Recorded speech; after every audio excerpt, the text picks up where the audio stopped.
السلام عليكم ورحمة الله.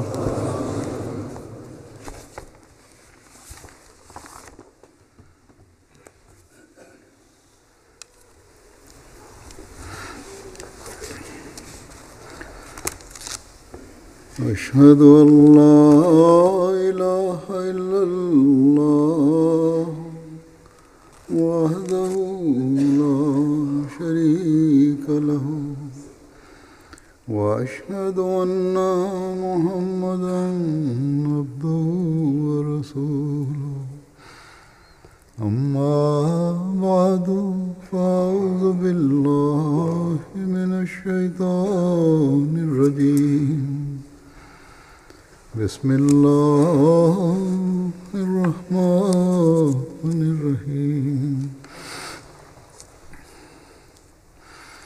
الحمد لله رب العالمين الرحمن الرحيم مالك يوم الدين إياك نعبد وإياك نستعين اهدنا الصراط المستقيم صراط الذين أنعمت عليهم غير المغضوب عليهم ولا الضالين.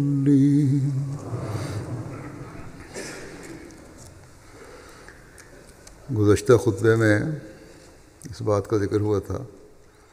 Dans mon précédent sermon, je disais qu'Allah affirme qu'il incombe aux croyants d'avoir une foi parfaite en lui, de le considérer tout-puissant quand il l'implore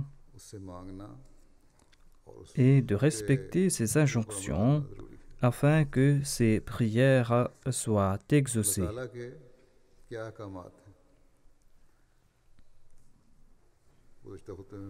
Quelles sont les injonctions de Dieu?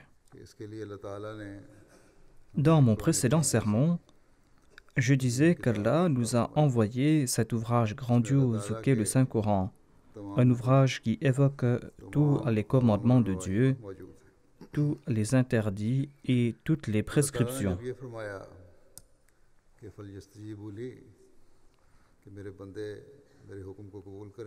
Allah affirme « Falyastajibu li », à savoir mon serviteur doit m'obéir.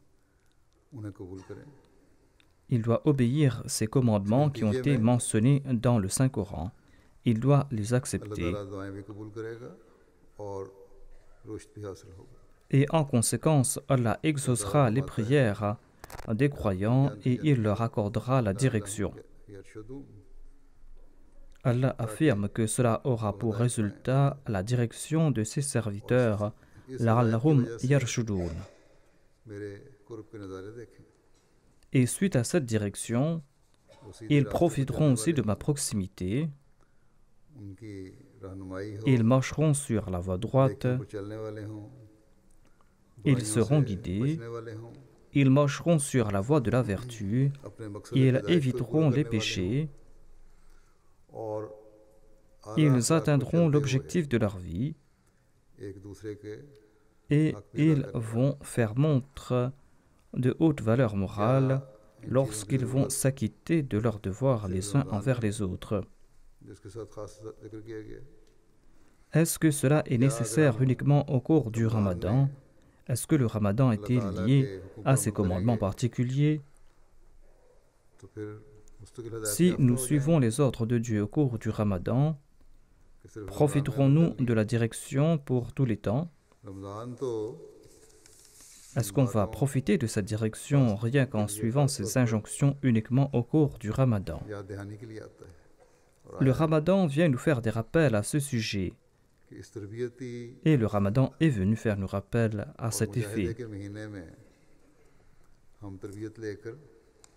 Au cours de ce mois d'entraînement et d'efforts, nous profitons de ces entraînements, nous tentons de faire des efforts où nous tentons de nous rapprocher de Dieu en nous voyant les uns les autres.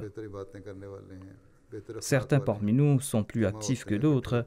Certains d'entre nous sont meilleurs dans leurs ibadats, dans leurs valeurs morales. Et nous nous réunissons tous et nous avons l'occasion, durant ces jours, de nous voir les uns les autres. Par ce faire, nous sommes enclins à examiner notre condition.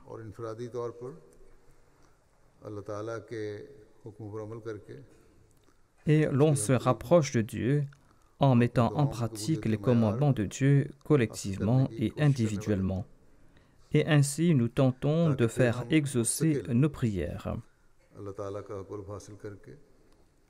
Nous agissons de la sorte afin que nous puissions en permanence profiter de la proximité de Dieu, afin que nous puissions ainsi embellir notre vie ici-bas et dans l'au-delà.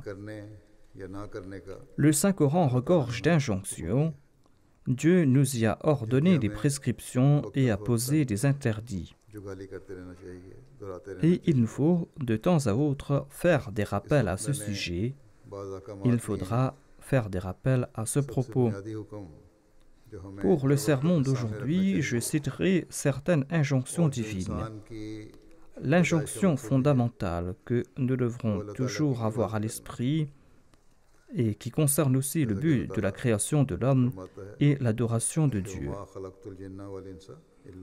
Tout comme Allah déclare « Wa ma khalaqtul jinna wal insa illa liya'budun »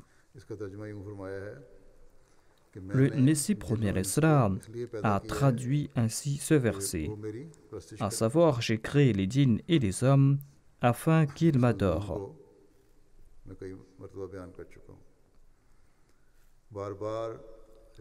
C'est un thème que j'ai évoqué à maintes reprises. Je fais des rappels constants à ce sujet. Or, beaucoup parmi nous ne s'en souviennent que pour quelques jours, pour ensuite les oublier. Je sais, et moi-même j'ai vu, que certains Waqifi Zindagi, voire ceux qui ont acquis la connaissance religieuse et qui connaissent l'importance de ce sujet, qu'est l'adoration de Dieu, eh bien, même ces Waqifi Zindagi n'accordent pas l'importance nécessaire à cette pratique qu'est l'adoration de Dieu. Il y a aussi les responsables de la Jamaat. Dans leur réunion, ces responsables tentent de faire montre de leur érudition. Quand un cas leur est présenté, ils tentent de convaincre l'intéressé en citant le Saint-Coran et les hadiths. Or, certains parmi ces mêmes responsables n'accordent pas à ce commandement fondamental l'attention qui lui est requise. Le Messie premier Islam déclare « Sachez que, selon Dieu, l'objectif de votre création est de lui vouer culte. L'objectif de votre création est de vous consacrer à lui. Le monde ne doit pas être votre objectif. Je répète ce point à maintes reprises, car selon moi, dit le Messie premier l'Islam, selon moi, c'est la raison d'être de l'existence de l'homme. Or, il s'en tient éloigné. Le Messie premier l'Islam nous explique que nous ne devons pas faire du monde notre objectif, mais cela ne signifie pas que l'on ne doit pas avoir des occupations mondaines. Certes, il faut œuvrer en ce monde, mais votre responsabilité eu égard à l'ibadah, cette responsabilité qui n'est autre que le but même de votre vie, eh bien, cette responsabilité doit être votre priorité. Ces jours-ci, au cours du Ramadan, l'on est en train de respecter en général cette injonction. En Occident, la prière d'Isha se fait très tard. La prière d'Isha se termine vers 23h ou 23h15. Et certains accomplissent la prière Tarawih.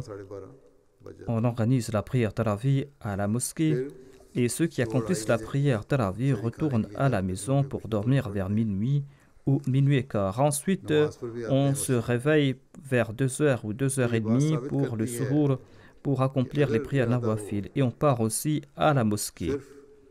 Tout cela prouve que si l'intention est là,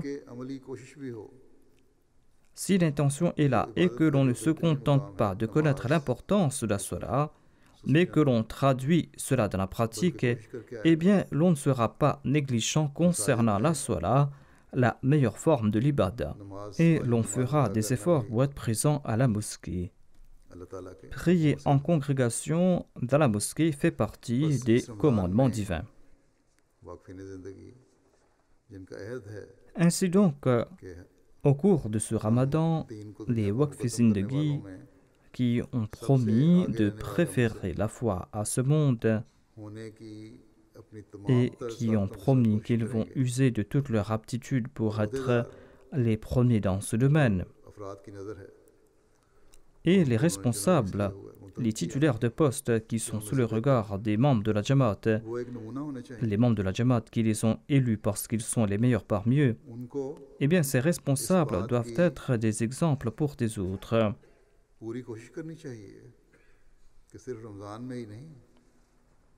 Ils doivent faire de leur mieux, non seulement au cours du Ramadan. Ils ne doivent pas mettre l'accent sur l'ibada uniquement au cours du Ramadan. Ils ne doivent pas compter le nombre de jours qui restent. Ils ne doivent pas compter qu'il reste 13 jours ou 12 jours et qu'ensuite nous allons retourner à nos vieilles habitudes, à notre routine. L'entraînement reçu au cours de ce Ramadan et les efforts qu'ils ont accomplis ont amélioré leurs actes d'adoration. Et à présent, ils doivent faire en sorte que ces habitudes fassent partie intégrante de leur vie. Ils doivent aussi servir d'exemple aux autres. J'ai cité un écrit du Messie premier salam, un écrit dans lequel il a attiré notre attention avec grande douleur. Il dit « Je vous fais des rappels à ce sujet à maintes reprises ». À cet effet, je vais citer d'autres écrits du Messie premier salam dans lesquels il nous explique davantage ce sujet. Le Messie premier salam déclare « Étant donné que l'intention de Dieu dans la création de l'âme était son adoration, il ne sied pas aux croyants de se fixer un autre objectif. Certes, il doit respecter les devoirs dus envers sa personne, envers son nafs, mais les excès de son nafs ne sont pas permis. Il est permis de satisfaire les exigences de sa personne afin que celle-ci ne sombre pas dans la détresse. Vous devez y avoir recours afin que vous soyez apte à rendre culte à Dieu, et non pas pour en faire l'objectif principal de votre vie. » Dans les hadiths, l'on trouve mention du fait qu'il faut s'acquitter de ses devoirs envers sa personne. Le saint prophète Mohammed lui a déclaré que votre nafs, votre personne, a des droits sur vous. Et le Messie premier salam nous dit que certes, ce droit existe, mais il faut faire preuve de modération à ce sujet. Il faut suivre la voie du juste milieu à ce propos. Il faut accorder à son nafs les droits qui lui sont légitimes, car ce sont des droits que Dieu lui-même a placés dans la nature de l'homme. Ainsi donc, il est essentiel de respecter ces droits. Il faudra en user à bon escient pour ses avantages. Si l'on n'a pas recours à certains droits, si l'on ne s'acquitte pas de ses devoirs envers son nafs, eh bien, certaines parties seront supprimées. Et tel n'est pas l'objectif de la création de l'homme.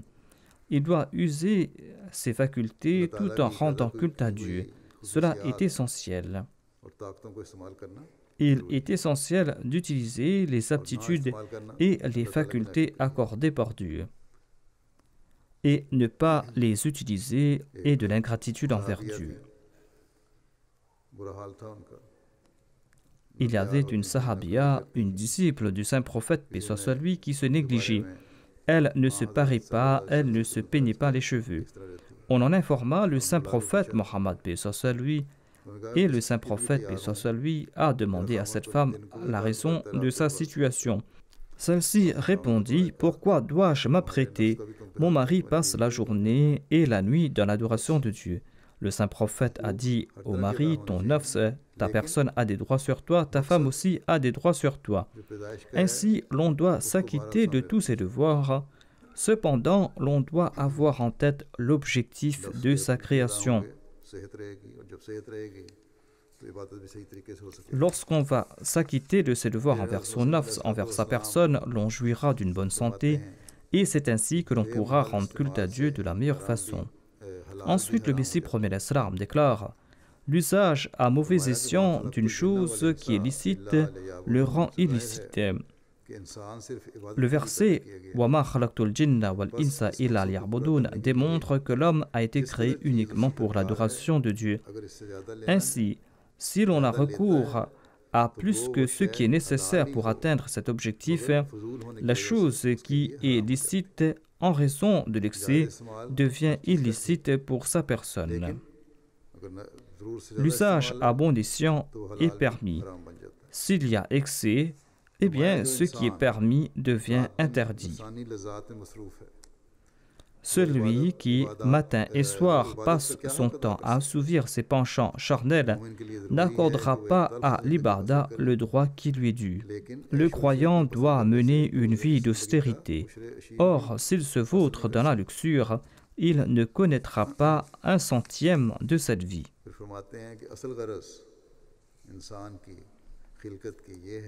Ensuite, le Messie premier l'Islam explique l'objectif de la création de l'homme est de reconnaître son Seigneur et de lui vouer obéissance.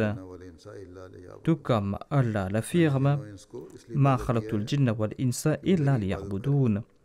J'ai créé les djinns et les hommes afin qu'ils m'adorent. Mais malheureusement, la majorité des gens, après avoir atteint l'âge de la maturité, ne comprennent pas cette obligation. Et ils ne tiennent pas en compte l'objectif de leur vie. Ils abandonnent Dieu pour s'incliner vers ce monde. Les richesses de ce monde et les honneurs de ce monde leur sont si chers qu'ils accordent peu d'importance à Dieu.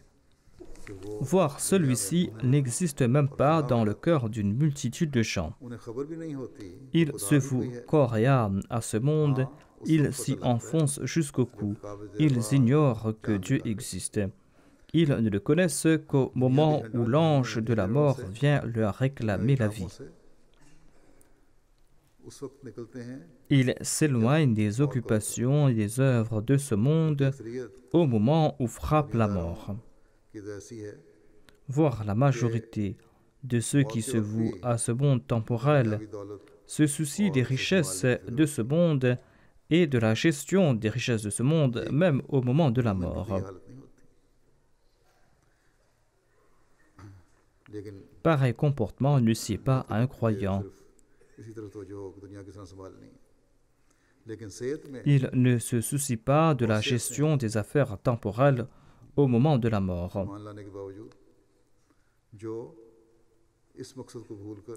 Or, beaucoup oublient l'objectif de leur vie après avoir cru. Et cela se soucie davantage des objectifs temporels. Ainsi, notre premier souci doit être d'atteindre l'objectif de notre vie. Et de même, après ce Ramadan, nous devons nous consacrer à l'adoration de Dieu. Et pour ce faire, nous devons avoir en tête l'injonction qui est de remplir les mosquées. Le Messie premier l'Islam déclare dans un endroit: se rapprocher de Dieu doit être la préoccupation majeure de l'homme. Se rapprocher de Dieu doit être la préoccupation majeure de l'homme afin qu'il mérite quelque valeur aux yeux de Dieu.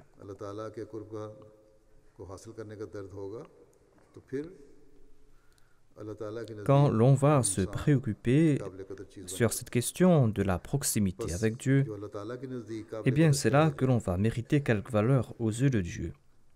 वही है Ainsi, celui qui a quelque valeur aux yeux de Dieu est celui qui est bien guidé.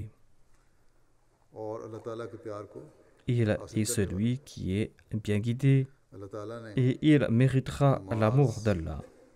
और इबादत के मजमून को और भी बहुत Allah a évoqué en maint versé du Saint-Coran le thème de la salat et de l'adoration de Dieu. Il déclare à cet effet dans la sourate Nour रिजालुन ला तुल्हीहिम तिजारतुन वला बैउन رجال لا تلهيهم تجارة ولا بيع عن ذكر الله इताए ज़कात وإقام الصلاة وإيتاء الزكاة ततक़ल्लबु يخافون يوما वल अबसार تتقلب فيه القلوب والأبصار.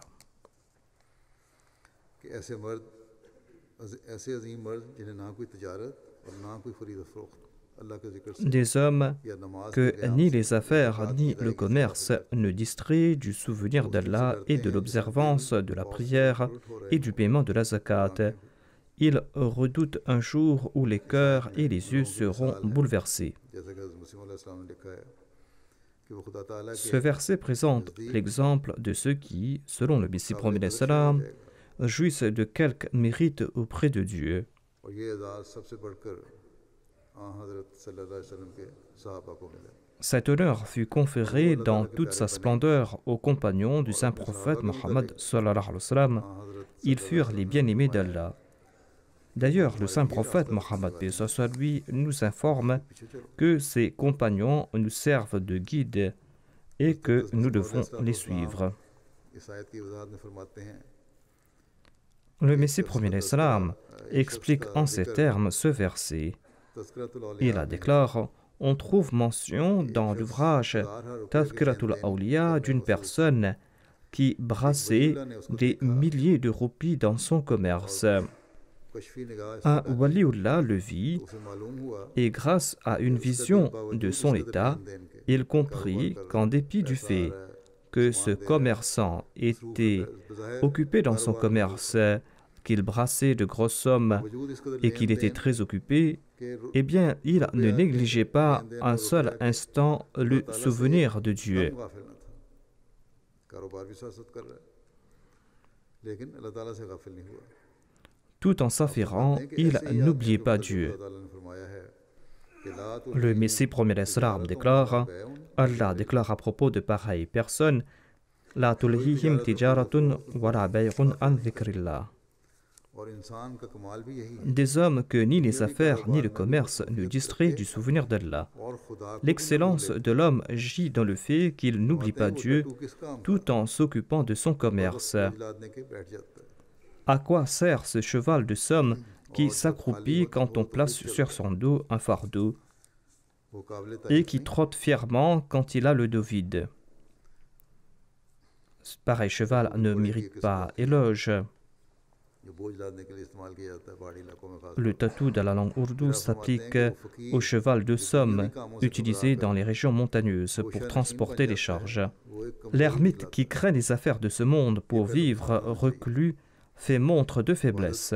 मकसद है लेकिन C'est là un aspect qu'il ne faut point oublier. L'objectif de l'homme est d'adorer Dieu tout en œuvrant en ce monde. Ceux qui vivent en réclusion font montre de faiblesse. इस्लाम में रहबानियत नहीं हम कभी नहीं कहते Le monachisme n'existe pas en islam. और दुनियावी Je préconise pas d'abandonner femmes et enfants et commerce de ce monde. मुलाजम को चाहिए कि वो अपनी मुलाजमत के फ़राइज़ अदा Non, करे il ne doit pas en être ainsi. L'employé doit s'acquitter de ses devoirs professionnels et le commerçant doit se consacrer entièrement à son commerce. Cependant, ils doivent accorder prééminence à la spiritualité. इसकी मिसाल Voilà la condition à respecter.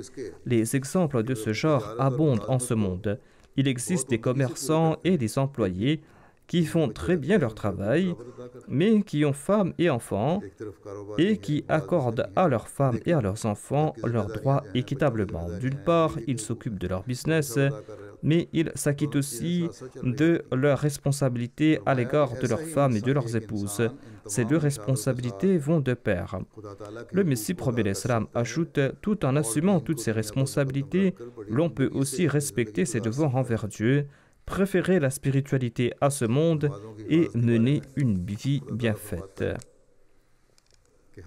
Allah affirme à propos de la protection des salats, Hafizu ala salawati wa salat al-wusta wa qumu lillahi qanitin. C'est-à-dire observez rigoureusement les prières et la prière du milieu en particulier et mettez-vous debout devant Allah avec soumission. Ce verset s'adresse en particulier à ceux pour qui une salat particulière est un fardeau. La prière de Fajr sera la salat al-wusta, la prière du milieu, à celui qui, en raison de ses veillées nocturnes et de sa paresse, trouve difficile d'accomplir la salat du matin ou qui n'arrive pas à le faire à l'heure prescrite. S'il est difficile pour un commerçant d'accomplir les salats de Zuhr et d'Asr, eh bien ces dernières sont pour lui la salat al-wusta, ces prières du milieu. Hafidhu signifie protéger quelque chose de tout gâchis.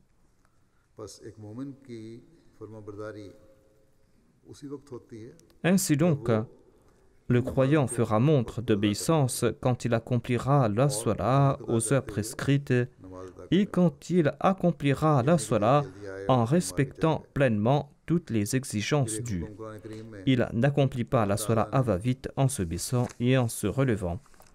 Une autre injonction divine est le respect des engagements.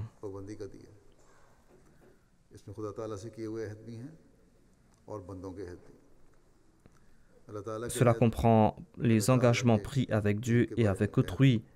La promesse faite avec Allah concerne sa religion. Cela concerne le fait d'être musulman. Et de surcroît, nous les Ahmadis, nous avons prêté serment d'allégeance au Messie promis alayhi salam.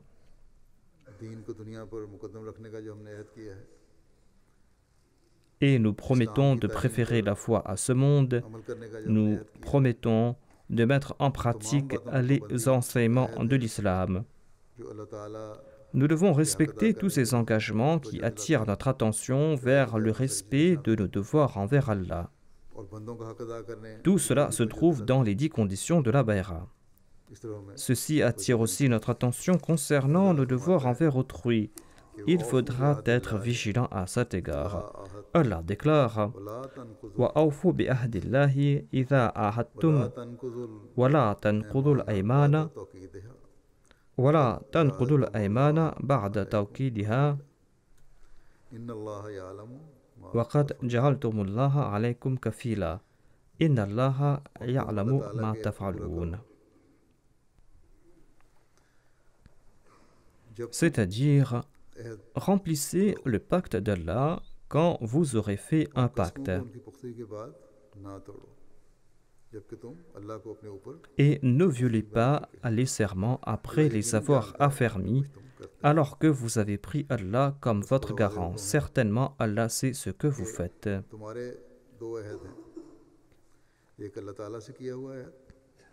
C'est là une injonction très claire. Vous avez pris 2 engagements. Le premier est avec Allah et vous avez promis de suivre les enseignements de l'islam et il y a le serment d'allégeance. Vous affirmez, j'accepte l'islam et je me proclame musulman et je me promets de traduire dans la pratique tous les commandements divins. Et ce verset nous recommande aussi de respecter les engagements et les pactes conclus entre nous. Certes, Allah a déclaré ici de ne pas violer les serments pour lesquels vous avez pris Allah comme garant. Cela ne signifie pas que là où l'on n'a pas pris Allah pour garant, l'on pourra sans crainte violer ses serments et ne pas honorer ses engagements. Cela ne veut pas dire qu'on a le droit de ne pas honorer sa parole, de ne pas honorer ses engagements, de ne pas honorer ses pactes. tout engagement pris et tout pacte signé doit reposer sur la justice et sur la vérité.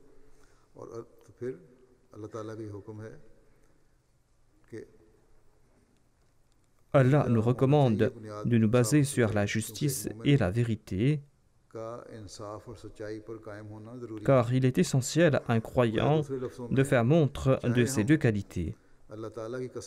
En d'autres termes, que nous ayons juré au nom d'Allah ou pas, que nous l'ayons pris pour garant ou pas, étant donné que Dieu nous recommande la justice et la vérité, eh bien, tout engagement reposant sur la justice et la vérité tombera sous la garantie d'Allah.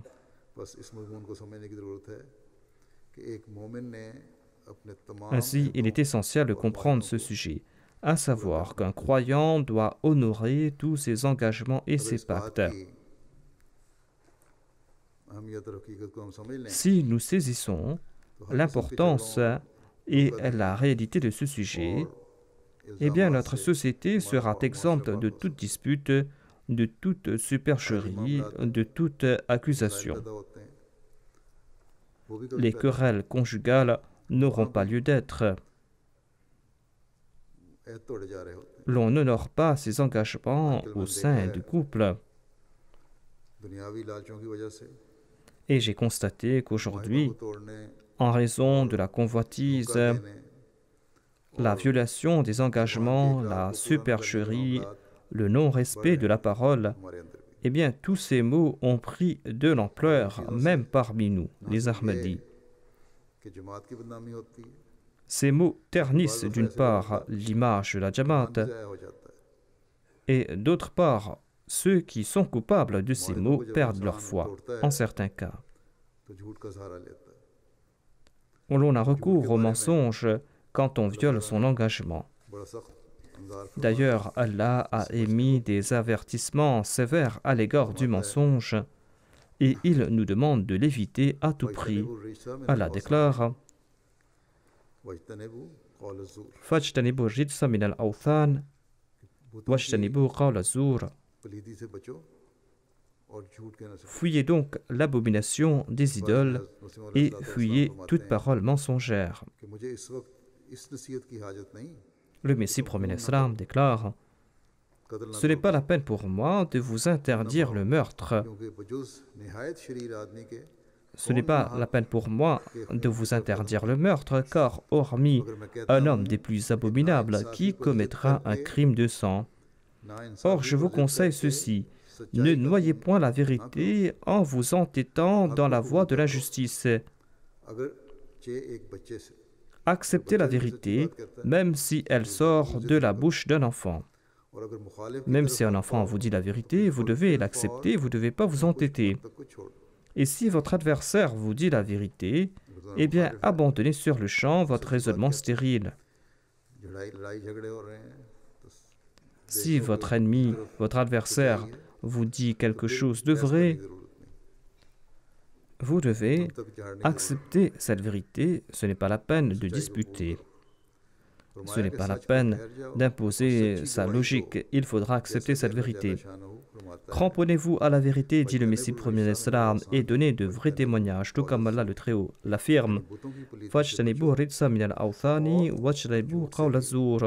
C'est-à-dire, fuyez donc l'abomination des idoles et fuyez toute parole mensongère, car le mensonge n'est pas moins que l'idolâtrie. Toute chose qui vous détourne de la vérité est une idole sur votre voie. Toute chose qui vous empêche d'adopter la vérité est une idole. Portez de vrais témoignages, dit le Messie promet l'Islam, même si c'est contre vos pères, vos frères, vos amis. Une animosité refoulée ne doit point vous contraindre à être injuste. Nous présentons aux non-musulmans ces préceptes, nous leur montrons les enseignements du Saint-Coran, nous leur disons voilà les préceptes de la justice. Mais beaucoup parmi nous oublient cela lorsque nos intérêts sont en jeu. Le Messie promet l'Islam a aussi déclaré Dieu associe l'idolâtrie au mensonge. Dieu associe l'idolâtrie au mensonge. वैसे ही Seul सिद्क un और imbécile रास्ते को abandonnera Allah pour se prosterner devant une pierre. De même, seul un imbécile abandonnera la vérité et la droiture pour avoir recours à l'idole du mensonge afin d'atteindre son objectif. C'est pour cette raison qu'Allah a lié le mensonge à l'idolâtrie. L'idolâtre cherche le salut par le biais de son idole. जैसे Il fabrique une idole, il lui rend culte, il implore son pardon, croyant qu'il aura le salut फरमाया कि et झूठ qu'il बोलने वाला trouvera la solution à ses problèmes. बनाता है और समझता À है l'instar de l'idolâtre qui cherche le salut par son idole, de même, le menteur fabrique une idole de ses mains, croyant mériter le salut par son truchement. फरमाया कैसी खराबी आकर Il पड़ी croit qu'il pourra se sortir d'affaire en mentant. Le Messie promis l'Islam ajoute « Voilà le mal qui frappe le monde aujourd'hui. Quand on demande à l'intéressé pourquoi es-tu idolâtre, abandonne cette abomination, il réplique « Comment puis-je le faire? Je ne peux m'en passer. अपना मदार समझ Existe-t-il malheur plus grand que de considérer le mensonge comme son unique soutien? Or, je vous assure, dit le Messie promet l'Islam, que la vérité triomphe toujours. Le salut et la victoire résident dans la vérité. आमतौर पर Sachez qu'il n'existe rien de plus néfaste que le mensonge. Les gens de ce monde affirment que les véridiques sont punis. 7 मुकदमात हुए हैं Mais comment puis-je attester pareille déclaration? On m'a intenté 7 procès. En aucun j'ai été contraint d'écrire une seule contre-vérité. खुदा ताला ने मुझे शिकस्त दी हो Allah m'a-t-il fait échouer dans un seul de ces procès? ये हो Allah सकता है soutient la vérité. रास्तबाज को सजा दे ये किस तरह हो सकता है Comment peut-il châtier les véridiques? अगर ऐसा हो तो फिर तो दुनिया में कोई शख्स सच बोलने की जरूरत ना करे S'il en est ainsi, eh bien personne au monde n'aura le courage de dire la बोले ही vérité. ना दुनिया में Si les véridiques sont punis, personne ne dira la vérité en ce monde. रास्तबाज तो जिंदा ही मर Le Messie promet l'Islam ajoute la confiance en Dieu बात ये है va disparaître et les véridiques aussi vont disparaître. सच बोला और अगर सजा फिर भी मिल गई Si d'aucuns sont punis après avoir fait preuve de franchise, après avoir dit la vérité, ils ne l'ont pas été pour avoir dit la vérité. Ce châtiment a pour cause leurs méfaits les plus secrets. के पास तो उनकी बदियों Et ils sont punis pour d'autres mensonges qu'ils avaient proférés dans le passé. Allah détient toute une liste de leurs méfaits et de leurs malfaisances. Ils ont commis maints péchés et sont punis en conséquence. झुकते हुए हमें अपने Ainsi, nous devons constamment nous faire humbles devant Dieu. Nous devons lui demander de nous pardonner nos péchés, पकड़ में हम अपने किसी मख्फी गुनाह की वजह से ना आ जाएं de peur qu'il nous châtie en raison d'un péché secret que nous aurions commis. कि अल्लाह ताला ने Voici un autre ordre divin, et c'est aussi un signe des muttaqis. وَالْكَاظِمِينَ الْغَيْظَ وَالْعَافِينَ عَنِ النَّاسِ. और लोगों को माफ करने वाले Ils réfrènent leur colère et ils pardonnent aux autres. उनको Le pardon signifie oublier entièrement tout préjudice et d'excuser celui qui en est coupable. Muttaqi वो है जो ना सिर्फ Voilà ce que signifie le pardon. बल्कि Ainsi, le muttaqi ne se contente pas de refréner sa colère, il fait aussi preuve d'indulgence, उसको मैं भूल tant et si bien qu'il oublie celui qui lui a causé du tort. जाऊँ दबाने के क्या फायदे हैं Le Messie premier l'Islam nous explique les avantages de refréner sa colère. खतरनाक दुश्मनी है Il जब explique गुस्सा आता है Sachez qu'il existe entre le discernement et la colère une inimitié des plus farouches. और बुर्दबारी का Quand on est ivre de colère, l'on n'est plus à même d'agir avec discernement. Mais quant à celui qui fait preuve de patience et d'indulgence, il reçoit une lumière qui affine son esprit et son intelligence, गुस्से et une lumière qui ne cesse de croître. होते हैं Quand on se met dans une colère noire et que l'on s'emporte, un voile ténébreux recouvre l'esprit et le cœur, et les ténèbres engendrent d'autres ténèbres. उसकी जुबान Le Messie promet l'Islam ajoute « Sachez que celui qui est impitoyable et qui se déchaîne contre autrui ne peut prononcer les paroles imbues de savoir et de sagesse. Le cœur de celui qui s'emporte facilement face à l'autre et qui se déchaîne est privé de pensées sages. लताइफ के चश्मे से बेनसीब Celui dont l'esprit est malsain et la langue débridée et privé de la source des sagesses subtiles. Lorsqu'on profère des insultes, lorsqu'on profère des grossièretés, l'on ne se maîtrise plus.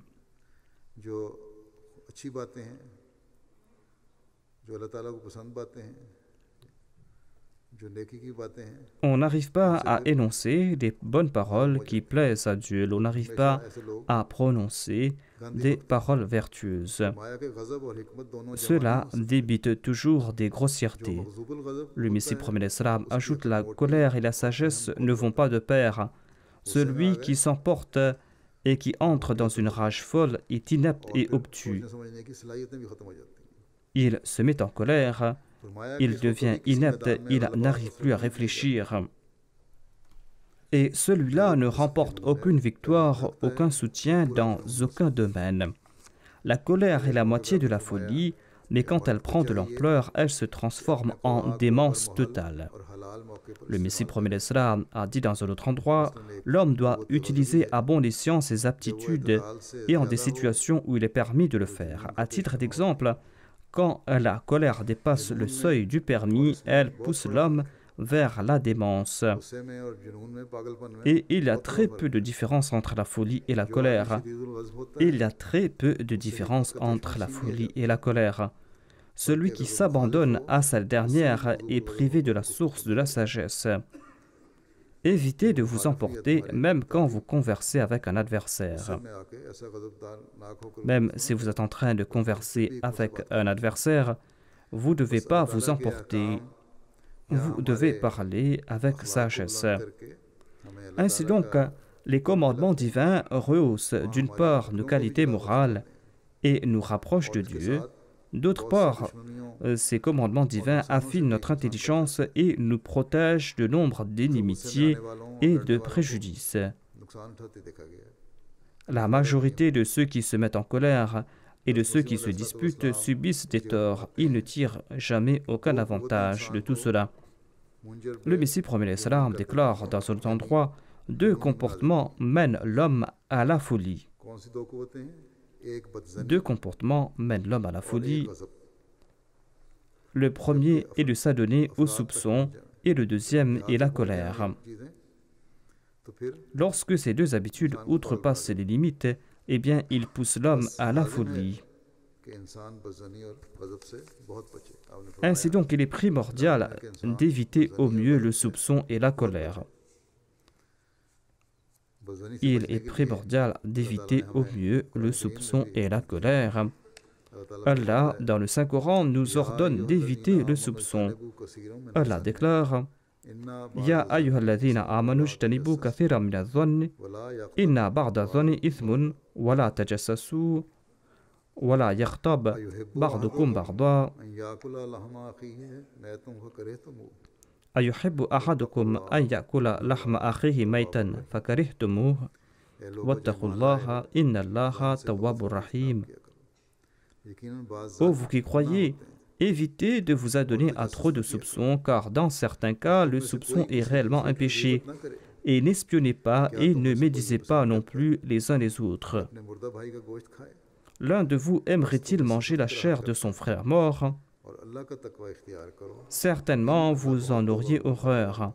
Et craignez Allah, assurément, Allah revient sans cesse avec compassion et est miséricordieux.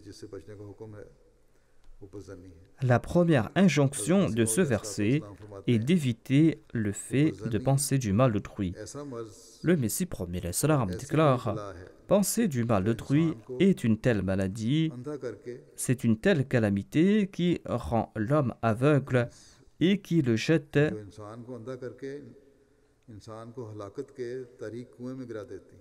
C'est une calamité qui rend l'homme aveugle et qui le jette dans le puits obscur de la destruction. Ensuite, il ajoute: sachez que les soupçons sont la racine de tous les maux. C'est pour cette raison qu'Allah nous l'a entièrement interdit. L'homme doit éviter à tout prix de soupçonner les autres. Si jamais il arrive à entretenir une mauvaise opinion de quelqu'un, eh bien, il doit implorer le pardon de Dieu avec insistance. S'il a des doutes ou une mauvaise opinion à propos de quelqu'un, au lieu de laisser foisonner ses pensées dans son cœur, au lieu de nuire à autrui en raison de ses pensées, eh bien, il doit implorer le pardon de Dieu. Il doit implorer le pardon de Dieu avec insistance et prier ardemment afin de se protéger de ce mal et de ses conséquences néfastes. Afin qu'il se protège de ce mal et des conséquences néfastes de ce mal. Ne croyez pas que c'est un fléau insignifiant. C'est une maladie fatale. Ensuite, Allah nous interdit le fait d'espionner les autres. Et l'on fait mention dans ce verset. Espionner les autres, c'est le fait de fouiller dans la vie d'autrui pour y trouver ses défauts, ou le fait de tenter de connaître coûte que coûte quelque chose que l'autre ne veut pas dévoiler.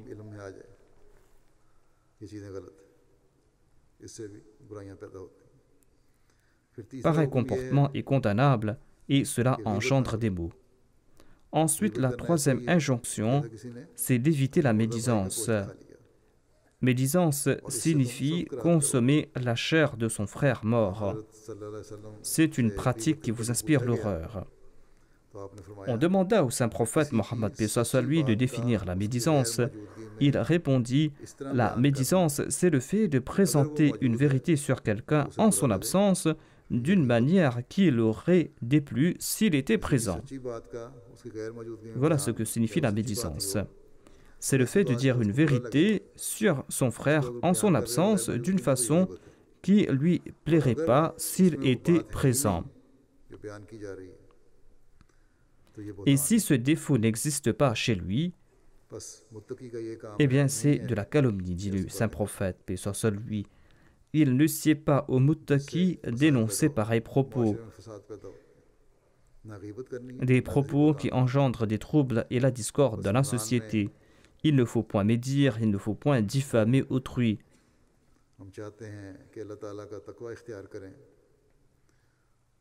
Ainsi, au cours du Ramadan, nous désirons adopter la taqwa, nous désirons éprouver la crainte révérentielle de Dieu, nous désirons nous rapprocher de lui, nous désirons que nos prières soient exaucées. Il faudra en ce cas nous évertuer à éviter ces maux et à respecter les injonctions divines. Qu'Allah nous accorde la possibilité de traduire dans la pratique tous ces commandements et que nous puissions aussi profiter de sa proximité et que nous puissions aussi perpétuer ses œuvres méritoires après le Ramadan. Qu'Allah fasse de nous ces véritables adorateurs et que nous vouons à lui seul une obéissance indéfectible. Après la prière du vendredi, je vais diriger la prière funéraire du martyr Chaudhry Khalik Ahmad Saheb, fils de Chaudhry Bashir Ahmad Saheb, qui vivait dans le quartier Gulzar Hijri à Karachi. Âgé de 49 ans, le 20 juin dernier, vers 21h30, des ennemis de la Jamaat lui ont tiré dessus quand il était dans sa clinique. Inna lillahi wa inna ilayhi raji'un. Selon les renseignements, Chaudhry Khalik Saheb avait obtenu son diplôme de médecine et avait ouvert tout près de chez lui une clinique d'homéopathie et d'allopathie. Le jour de l'incident, comme d'habitude, après avoir rompu son jeûne, il est parti travailler dans sa clinique située dans le quartier Gulzar Hijri et il était en train d'examiner des patients. Et aux alentours de 21h30, deux inconnus portant des casques lui ont tiré dessus et ont pris la fuite. Le martyr a reçu 2 balles à la tête et 2 à la poitrine. Le propriétaire d'une pharmacie située en face du magasin s'est précipité et a informé sa famille. Le fils du martyr a porté une voiture et l'a transporté à l'hôpital le plus proche. Mais avant même qu'il n'arrive à l'hôpital, le défunt est tombé en martyr. Inna lillahi wa inna ilayhi raji'un. Dans ce même quartier de Gulzar Hijri, le 25 du mois dernier, Daoud Ahmad Saheb, fils de Haji Ghulam Muhyiddin Saheb, est tombé en martyr. Il a été tué par des inconnus lui aussi. C'était le grand-père du défunt, Allah Bakhsh Saheb d'Amritsar, qui était le premier Ahmadi de la famille. Sa famille était originaire d'Amritsar et ensuite elle s'est établie à Gokual pour ensuite élire domicile à Rahim Yar Khan. Ensuite, ils se sont établis à Saharanpur, dans la province de Sangar. Le défunt est né en 1967 dans un village nommé Ahmadpur. Il a obtenu son bac en 88, ensuite il a déménagé à Karachi. Il a obtenu son diplôme de médecine et a commencé à travailler dans un laboratoire privé en tant que technicien en radiologie. Et l'après-midi, dans la soirée, il recevait des malades dans sa clinique. Après un certain temps, il se concentra entièrement à sa clinique. Il a abandonné son poste de technicien en radiologie. Le défunt était doté de qualités spirituelles très élevées. Il avait une grande passion pour la diffusion du message de l'Ahmadiyya. Même dans sa clinique, il ne manquait pas une occasion de présenter le message de l'Ahmadiyya à ses patients. Il était constant dans l'observance de la prière, il était très généreux, il accomplissait les prières nawafil, il soignait les démunis gratuitement. Certains de ses patients non-ahmadis disaient que tu es un Qadiani, nous ne voulons pas prendre des médicaments de toi, mais nos enfants se rétablissent uniquement par tes médicaments. Par la grâce de Dieu, il était moussi, il a occupé différents postes au sein de la Jamaat. Il a occupé le poste de Marcel et de Zayman Saroula dans son quartier et il a servi pendant 18 ans en tant que secrétaire Waqf-e-Nao.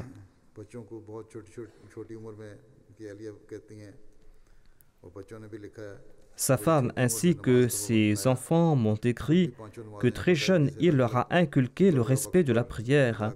Il offrait lui-même les 5 prières quotidiennes aux heures prescrites. Il récitait le Saint-Coran quotidiennement et lisait sa traduction. Il écoutait les sermons du calife régulièrement et veillait à ce que chacun de ses enfants l'écoutait également. Il laissait jouer la MTA sur la télé matin et soir. D'ailleurs, la MTA est la meilleure façon d'éduquer les enfants moralement et spirituellement. Il aidait ses voisins. La femme du martyr m'a écrit que, un mois de cela, elle avait vu dans un rêve qu'il y avait 2 rêves remplis de sirop. Je me disais qu'il s'agit sûrement d'un sirop spécial. Et l'on m'a expliqué qu'il s'agissait du meilleur sirop au monde. Après la mort de mon mari, j'ai compris que c'était la coupe du martyr. Avant lui, Daoud Ahmad Saab est tombé à martyr et il habitait dans la même rue. Et ces 2 coupes signifiaient peut-être ces 2 martyrs. Le défunt laisse derrière lui ses frères et sœurs, sa femme Bushra Khalik Sahiba, 2 fils Anik Ahmad qui étudient à la Jamia de Rabwa et Rahik Ahmad qui est en 3e année de BTS et une fille, Shamaila Ahmad, qui est âgée de 16 ans. Qu'Allah accorde aux martyrs un haut rang au paradis et patience et persévérance à la famille endeuillée et qu'Allah fasse que ses enfants perpétuent ses bonnes œuvres.